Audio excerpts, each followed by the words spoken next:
जय श्री कृष्ण। डूबड़ी सातम की कथा। एक साहूकार था, उसके 7 बेटे थे। वह जब भी अपने बेटों का विवाह करता, फेरों के समय नाग के डसने से उनकी मृत्यु हो जाती।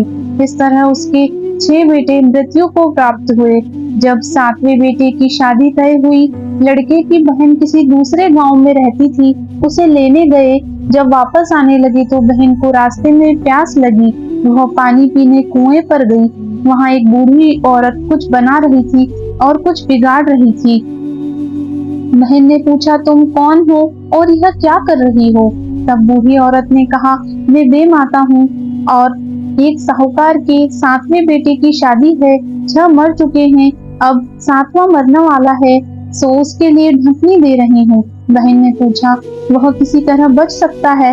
तब बे माता ने कहा, हाँ, अगर उसके कोई दूर या पास की बहन या बुआ जो कोई भी दुबली सातम की पूजा करती हो, वह उल्टे उल्टे नेक करे, गाली निकाले, कोसे और शादी में सभी अपशकुन करे, बारात में साथ जाए, तेली से तांत लाए, कुम्हार से हांडी ढक्कन और कच्चा करवा लाए, फेरों में नाग डसने आए, तब उसे कच्चे करवे में कच्चा दूध पिलाने लगे।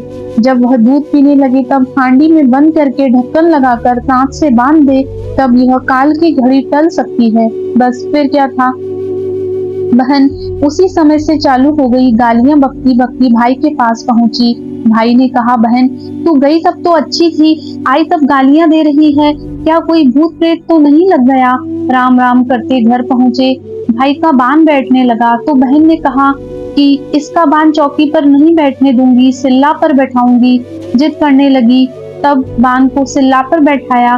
भाई की निकासी होने लगी, तब वह गालियां देने लगी, कहने लगी, इसकी निकासी हवेली के पीछे के द्वार से ही करवाओ, सामने से नहीं कराने दूंगी।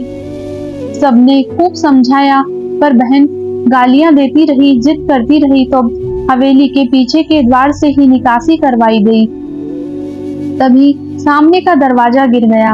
सभी ने कहा, भाई को बहन ने बचा लिया, नहीं तो आज मर गया होता। अब बहन ने कहा, मैं बारात में साथ चलूंगी। साहूकार ने कहा कि तुझे साथ नहीं लेकर के जाएंगे, तू इस तरह गालियां बकेगी तो अच्छा नहीं लगेगा। पर वह नहीं मानी, कहने लगी कि मैं भी साथ चलूंगी। तब साहूकार ने कहा, अगर यह साथ गई तो मैं नहीं जाऊंगा। पर वह साथ में बारात में चली। रास्ते में विश्राम के लिए बारात बड़ के पेड़ के नीचे रुकने लगी तो बहन कहने लगी, इसकी बारात को पेड़ के नीचे नहीं ठहरने दूंगी, धूप में विश्राम करो। सबने बहुत समझाया पर वह नहीं मानी। तंग आकर धूप में ही बारात ठहराई गई। तब पेड़ टूटकर गिर गया। सभी बाराती कहने लगे, यह कुछ जानती तो जरूर है, अभी पेड़ के नीचे न जाने कितने लोग मर जाते। गमली के द्वार पर भी बहन जिद करने लगी कि पीछे के द्वार पर तोरण करो। उसका तोरण सामने के द्वार पर नहीं करने दूंगी और गालियां देती रही। आरती चौमुखे दीपक से नहीं करने दूंगी। कहने लगी, जगमगाते खीरे की थाली भरकर लाओ, उसी से आरती करो। बारातियों ने समधी जी से कहा, ये कहे वही करो।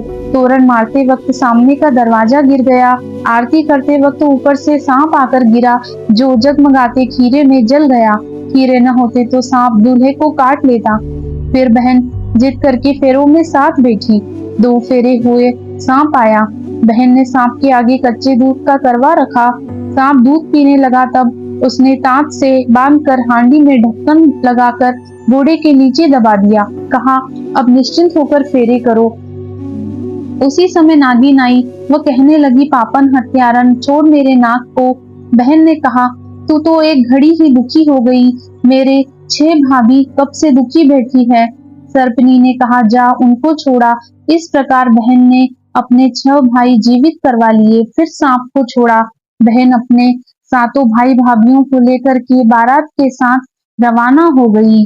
उधर साहूकार साहूकारनी छत पर चढ़कर बारात की राह देख रहे थे। तभी पनिहारियों ने आकर बताया कि स्वागत की तैयारी करो, तेरी बेटी भाई भाभीओं को लेकर आ रही है। साहूकार साहूकारनी बोले, ताने मारते हो या मजाक करते हो? पनिहारियों ने कहा, हम सच कह रहे हैं। स्वागत हुआ। बहन ने अपनी माता पिता से कहा, अब मैं अपने गांव चली। माता ने कहा, बेटी कुछ दिन अपने भाई भाभीयों के साथ रहो। बहन ने कहा, माँ पूत पालने, साई सेज में गाय गवाड़े, भैंस बाड़े, छाछ भिगोने और दूध चूल्हे पर छोड़कर दौड़ी चली आई। मेरे बहुत काम है, मैं रुक नहीं सकती। भाइयों ने बहन को बहुत कुछ देकर ससुराल पहुंचा दिया। डूबती साते माता ने उसका भला किया, वैसा सबका